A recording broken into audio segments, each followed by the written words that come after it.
I want to thank Wyatt for bringing me back again, for Kevin and Kaki for their thoughtful work, and the staff. And I want to thank Claudia Emerson and the workshop for being so wonderful. If I seem more than usually nervous today, it's because there's a little notice up here that says, when you give your reading, please point the microphone at the middle of your chest.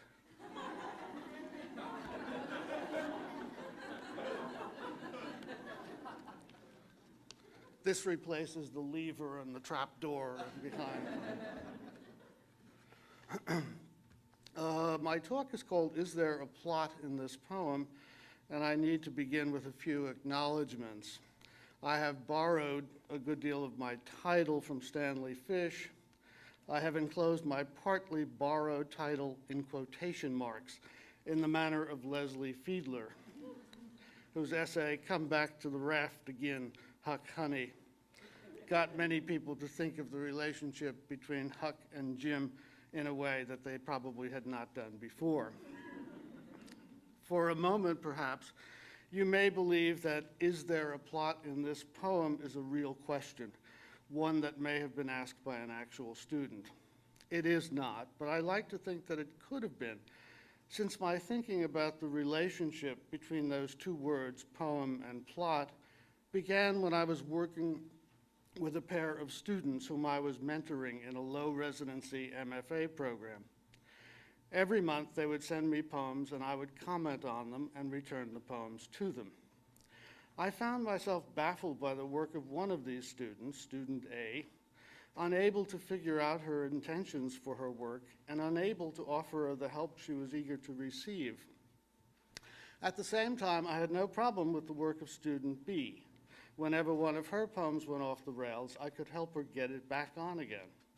I was able to offer her advice, which she told me was useful to her. I began naturally to wonder what the difference was between my responses to the work of these two students, and eventually the word plot sprang into mind. I seemed to be able to understand the plots of student B's poems, but not those of student A's. When I say plot here, I have to admit that I wasn't really sure what I meant by the term. I couldn't summon to mind any discussion of the word in relation to the kind of poetry that my students were writing. Do lyrical, for want of a better word, poems have plots? As usual, when I'm stuck like this, I went to the OED for help. Once I had whistled my way past the graveyard, the OED offered this by way of definition.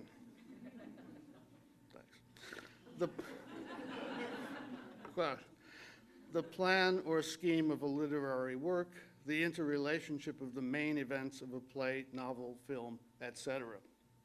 Perhaps lyric poetry was included in the etc., but perhaps not. The one discussion of plot in poetry that I was remotely familiar with was Aristotle's in his Poetics. But of course, Aristotle was discussing dramatic and epic poetry rather than the lyrical poetry my students were writing. Nevertheless, Aristotle offered a beginning. You will recall, especially after John's lecture the other day, that Aristotle lists 6 essential components of tragedy: plot, or mythos, character, diction, thought, melody, and spectacle. Aristotle asserts that plot, the structure of the events of the play, is the most important of these elements, the life and soul, so to speak, of tragic drama. Life and soul, so to speak, are in quotes there. The least important elements of the 6 are melody and spectacle, the musical and visual aspects of tragic drama. He is especially dismissive of spectacle, which, quote, though an attraction, is the least artistic of the parts and has the least to do with the art of poetry. Had Julie Tainor taken Aristotle more seriously, she could have saved herself a world of trouble and a few lawsuits. Aristotle takes even greater leave of the stage, asserting that quote, the tragic effect is quite possible without a public performance and actors, unquote. But how could the tragic effect be conveyed to an audience without performance?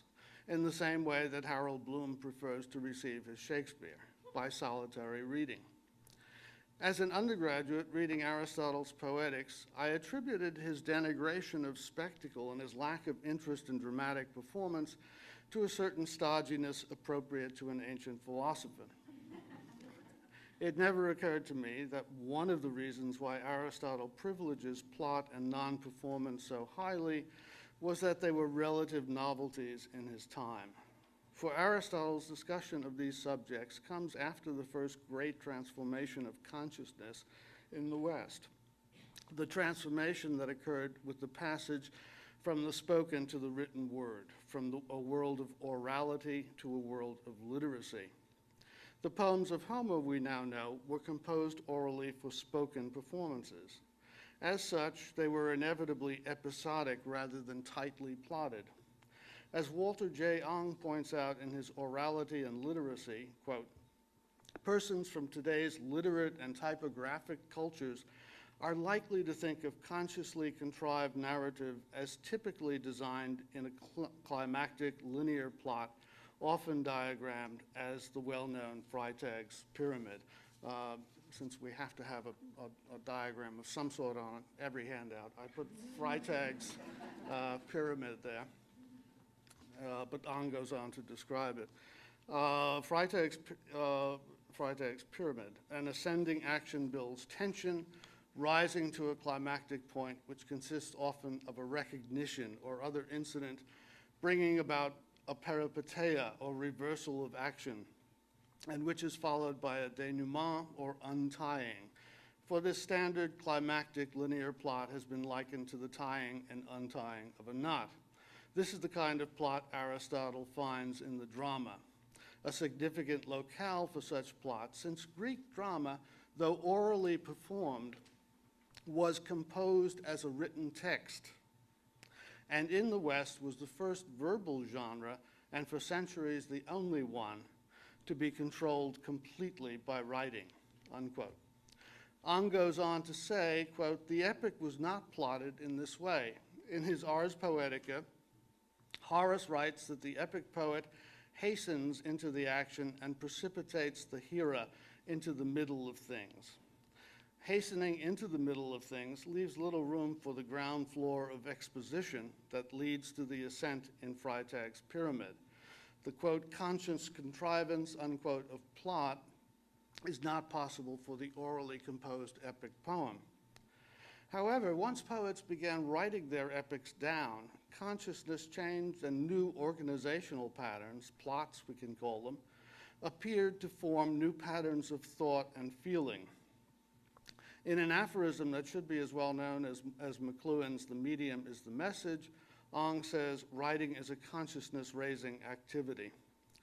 Coming out of the oral tradition, Homer's heroes, especially in the Iliad, are famously unreflective. When, for example, Achilles' soulmate Patroclus is killed after he has borrowed Achilles' armor and gone off to frighten the Trojans by pretending to be the great hero, Achilles, when he learns that Patroclus has been slain, simply loses it. He breaks down completely and rushes off to the seashore in tears. His armor has been taken from Patroclus' body. There he meets his mother, the goddess Thetis, who promises him a new suit of armor fashioned by the divine armorer Hephaestus and orders him to wait at the beach for her return. No other possibilities occur to Achilles. He does not think that he could take this one sword, that one shield, another's helmet, and plunge into the fray, where he might have a good chance of changing the situation for the better. He doesn't seem to be able to think about his situation in a speculative way. That lack of interiority led the psychologist Julian Jaynes to posit a time in human development when our brains were bicameral, divided between a plodding, unconscious right side and a superconscious left brain, which we experienced as a divine voice shouting commands at us. Vigorously wielding Occam's razor, Ong sees this as simply the way that pre-literate people experienced their world. When Odysseus descends to the underworld in Book 11 of the Odyssey, he meets the prophet Tiresias and his own mother, who are able to tell him what will happen to him on the rest of the way home. He also meets some of his colleagues who didn't survive the Trojan War, who are able to describe for him the circumstances surrounding their deaths. But if, as one of Robert Frost's characters opined, the dead are holding something back, we do not learn in the Odyssey what it is. With literacy, however, comes a greater interiority in which time expands enormously. In the Aeneid, an epic written in the 1st century BC by the Roman poet Virgil, the hero Aeneas, before he can found the city of Rome, must descend to the underworld, even as Odysseus did. There he meets his father, Anchises, who proceeds to give him a grand tour from the mythical past to the historical present, explaining not only the economy of the reincarnation of souls, but also displaying for him the entire history of the Rome that Aeneas has not yet gotten to found. From the reign of Aeneas' own son to the untimely death of Marcellus, the nephew of Augustus, who is, of course, the ruler of Rome in Virgil's time. Further than that, of course, Virgil cannot take us. Not only time, but space opens up. Interior spaces now appear behind the eyes of characters in written epic poems, and these spaces are filled with emotional depth. Characters are able to feel passionately for other characters, to tell their own stories, to reflect on alternate possibilities for the situations in which they find themselves, something Achilles couldn't do. In Virgil's Aeneid and Ovid's Metamorphoses, it is principally female characters who display these traits. Virgil wants his hero Aeneas to be, like the characters of Homer's epics, not overly burdened with subjectivity. And Ovid wants to poke a little fun at the archaic heroes of an earlier day. Though these epics are the product of writing, there is only one episode in either of them where we actually see a character take pen in hand. Actually, he takes a stylus in hand, and she is writing on a wooden tablet that's covered by wax, which was what the Romans did because it was easy to erase. It was a first draft kind of thing. Seriously. This occurs in Book 9 of the Metamorphoses, where Ovid tells the story of the beautiful twins, Byblis, a girl, and Caunus, a boy, the children of the founder of the city of Miletus. Byblis, whose name sounds like the Greek word for book, biblios, but is etymologically unrelated to it, falls in love with her brother. Channeling Kevin here.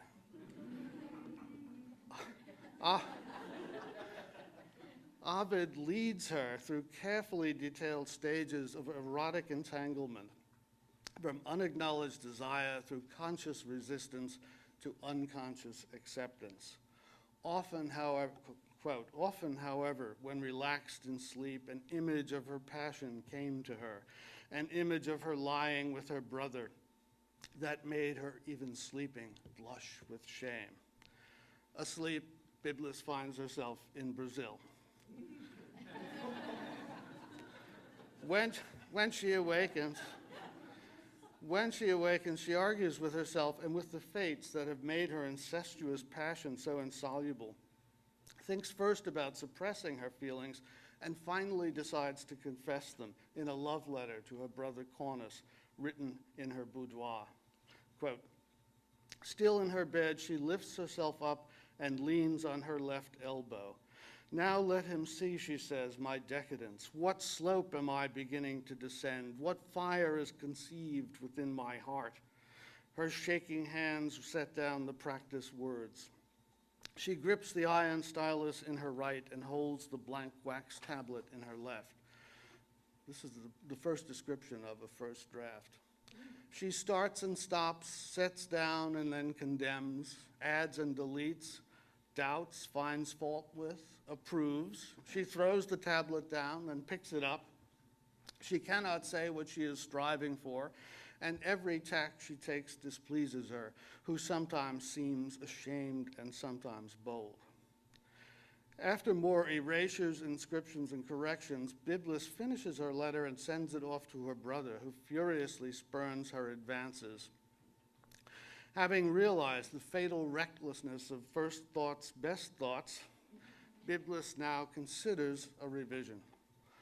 Quote, "So swiftly to set down upon the page what should have been concealed, I should have tried to understand his feelings for me first, with speech that hinted but did not commit. But of course, as we all know, the time for revision comes before submission, not afterwards. After, it is always too late, because words inscribed on a ground have a permanence quite unlike speech.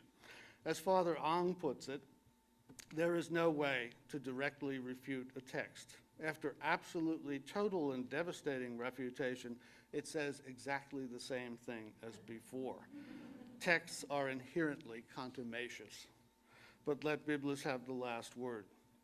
Nothing I do now will regain his trust, since he has read the letters that I traced. Desire revealed may never be erased." The new interiority called for new patterns in which it could be displayed. One of these patterns may go back to the oral culture, since it appeared in the Iliad and the Odyssey.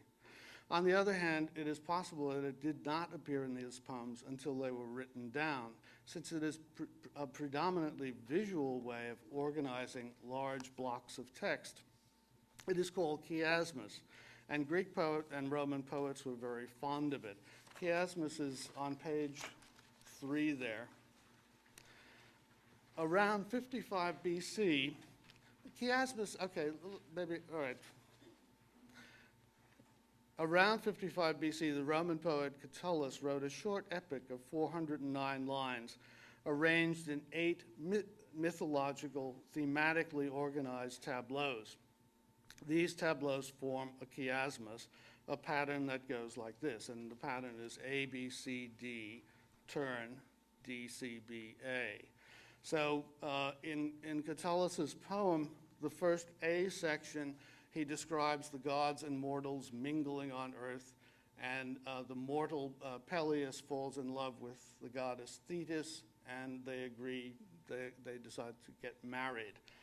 The B section shows the wedding feast, the first part of the wedding feast of Peleus and Thetis, and the C section contains an ekphrasis, a vision of a tapestry hung above the marriage bed, in which we see another mythological scene. Ariadne, the princess who helped Theseus destroy the Minotaur, and whom at first he decided he was going to take her home and marry her, then he decided he was going to leave her on an island.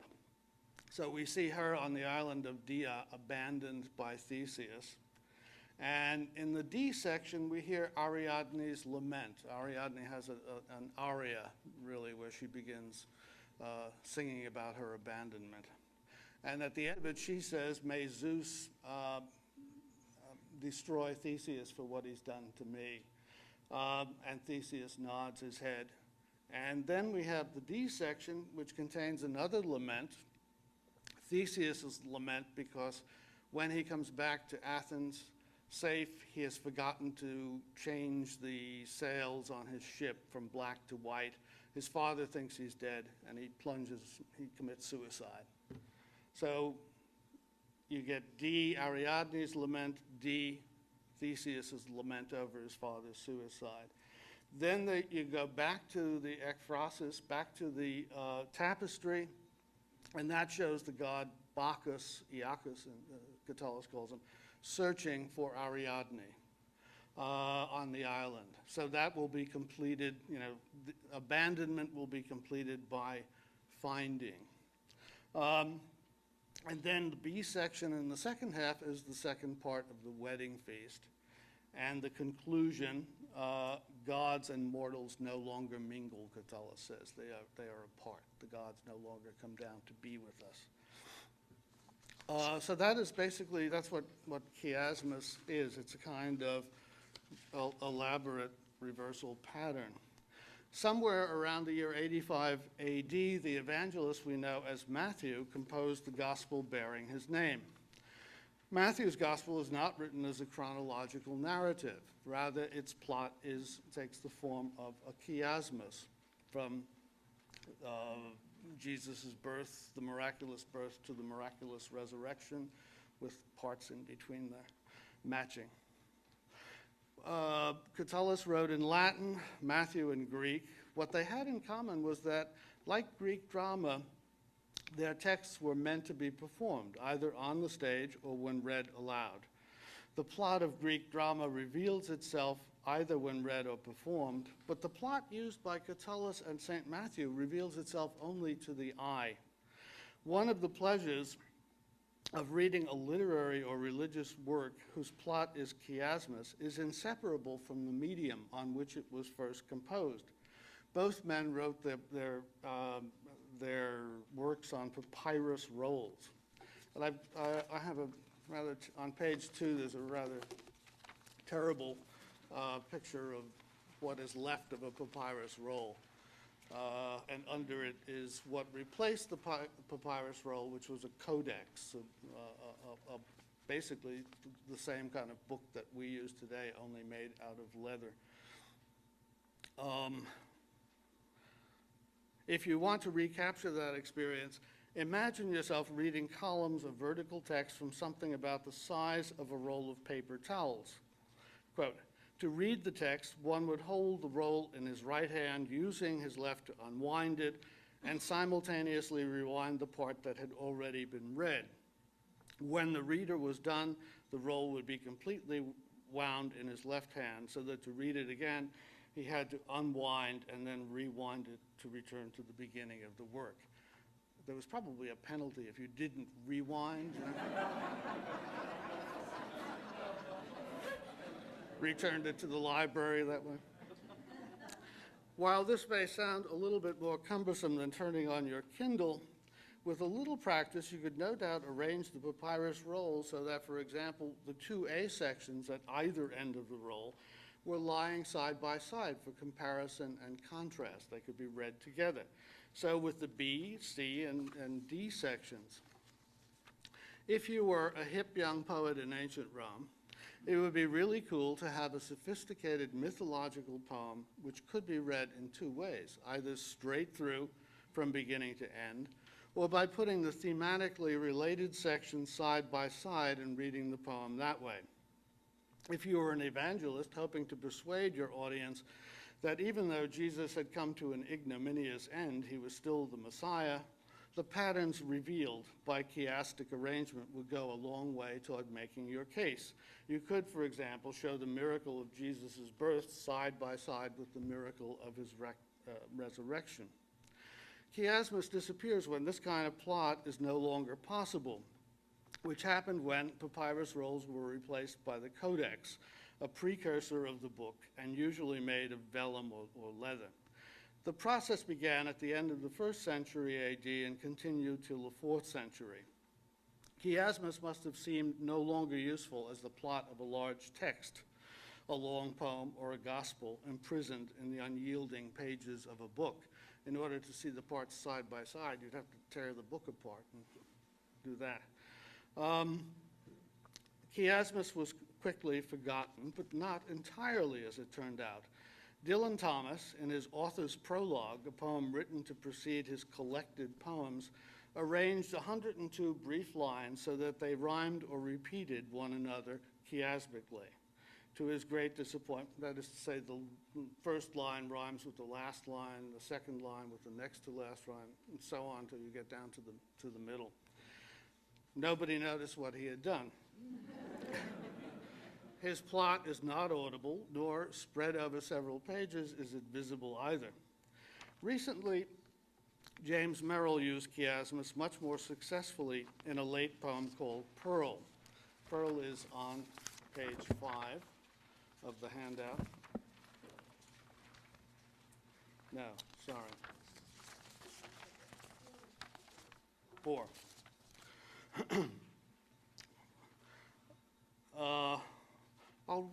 I think I will read this one. Well, Pearl, well, I admit, a small boy's eyes grew rounder and lips moister to find it invisibly chained, at home in the hollow of his mother's throat, the real deep water thing. Far from the mind at 6 to plumb X-ray wise those glimmering lamp-lit asymmetries to self-immolating might or angry grain of sand not yet proverbial. Yet his would be the hand mottled with survival, she having slipped, how, when, past reach, that one day grasped it, sign of what but wisdom's trophy, time to mediate, skin upon skin, so cunningly they accrete the input. Now, up to this point, you will have probably heard simply a poem in irregular lines that seems to be pretty much unrhymed. This changes. For its early mote of grit, reborn as ancient as Orient moon to gloat in verdict over the outshucked, outsmarted meat. There is a turn on that line of grit, the shortest line there, and the poem begins rhyming away from that central section. One layer, so to speak, of calcium carbonate that formed in me is the last shot. I took the seminar I teach in Lost to a revival of Sacha Guitry's classic Pearl de la Couronne. The hero has tracked down his prize. He's holding forth that summer night at the ship's rail, all suavity and wit, gem swaying like a pendulum from his oops, to soft bubble blurred harp string arpeggios regaining depths. Man the camera, follow where an unconscious world my yawning oyster shuts on it. So if you look at the first and last lines, well, I admit, and then shuts on it. Moister rhymes with oyster, and so on, all the way down to the middle.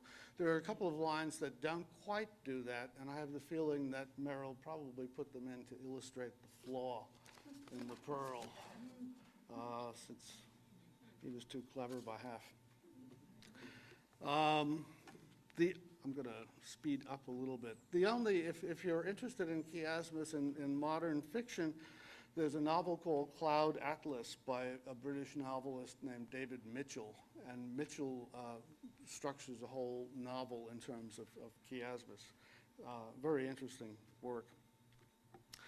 Ang argues that with increasing literacy, more solitary writers creating work for solitary readers came increased consciousness.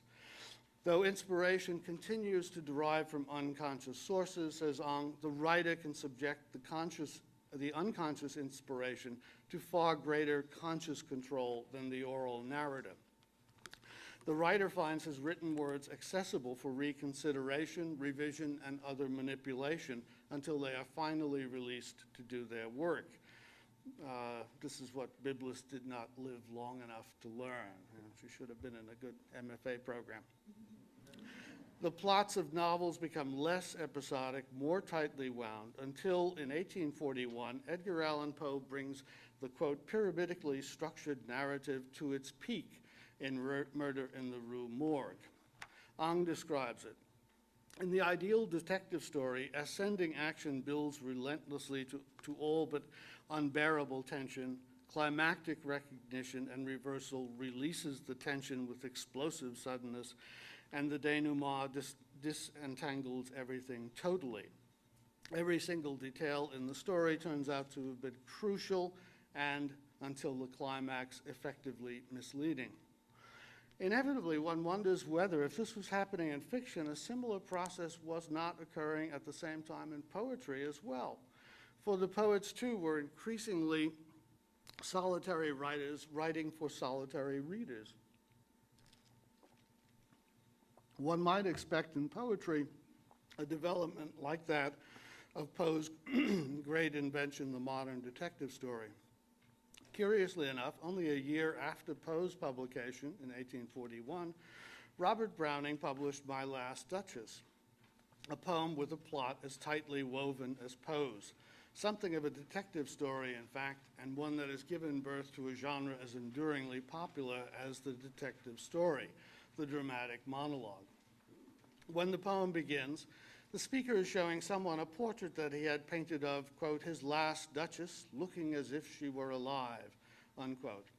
We have no reason to suspect anything untoward about her death, and the speaker presents himself as a genial host, eager to share a valued possession with someone he thinks will clearly appreciate it. That's my last duchess, painted on the wall, looking as if she were alive. I call that piece of wonder now. Frau Pandolf's hands worked busily a day, and there she stands. Will it please you sit and look at her? The guest will appreciate it and wonder not only at the pictured countenance, but at Frau Pandolf's ability to capture, quote, that spot of joy upon the Duchess' cheek, a sign we first think of a nature spontaneous, attractive, and courteous. As the speaker continues, we begin to realize that these qualities are precisely what he disliked about his last duchess. The tension builds as the depth of his revulsion grows increasingly apparent until, quote, I gave commands, then all smiles stopped together. There she stands as if alive. The murder is revealed, but of course there is more to come and a further revelation about the reason for the guest's presence. Will it please you rise? We'll meet the company below then, I repeat. Account your master's known munificence is ample warrant that no just pretense of mine for dowry will be disallowed. Though his fair daughter's self, as I avowed at starting, is my object. The genial host is revealed as a murderer, potentially a serial killer, and his auditor will have to decide whether or not he wishes to be the Duke's accomplice. As with Poe, every detail in the poem turns out to have been both necessary and misleading. Like the term chiasmus, dramatic monologue has two applications. One of them is as a verse soliloquy in a drama, and the other is the kind of poem generally regarded as Browning's invention, My Last Duchess, or the soliloquy of the Spanish cloister. M.H. Abrams describes three features of the dramatic monologue in the latter sense.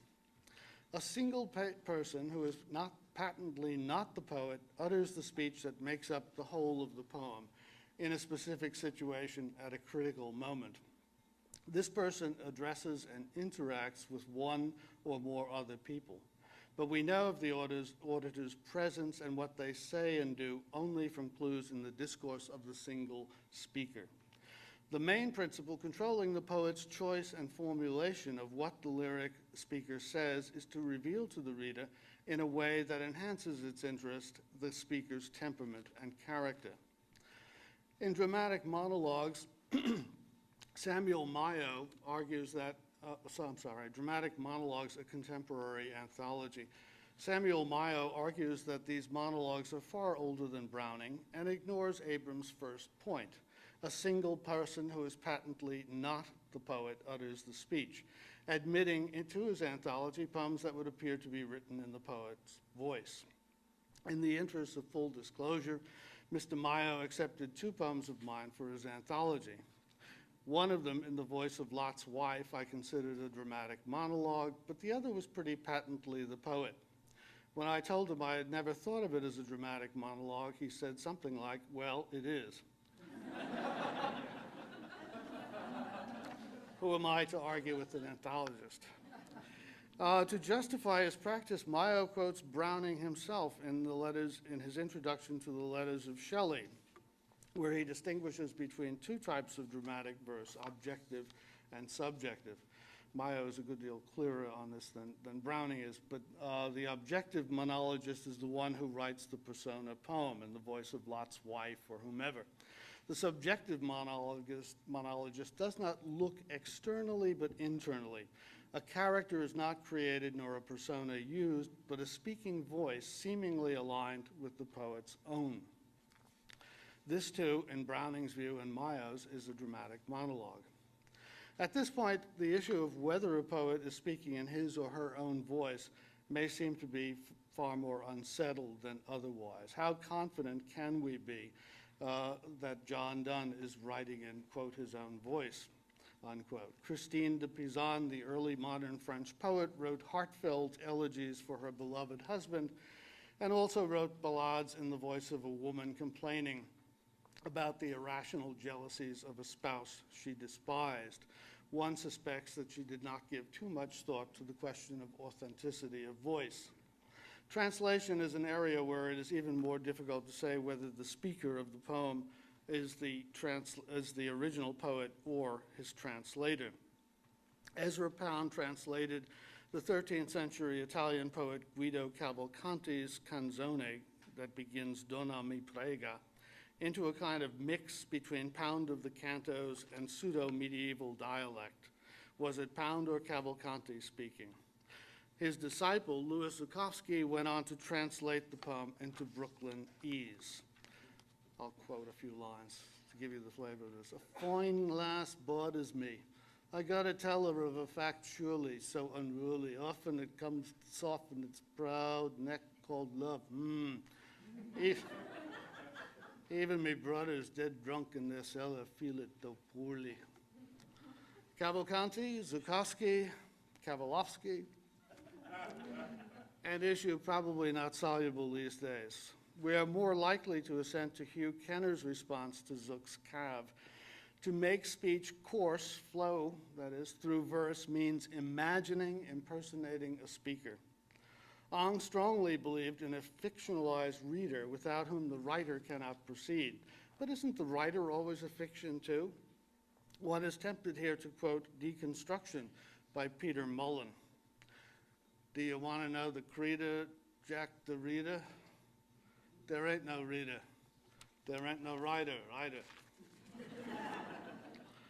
If we accept the fictional status of writer and reader, there can't be much objection to the idea that there's very little difference, if any, between dramatic monologue and many of the lyric poems that we are writing these days.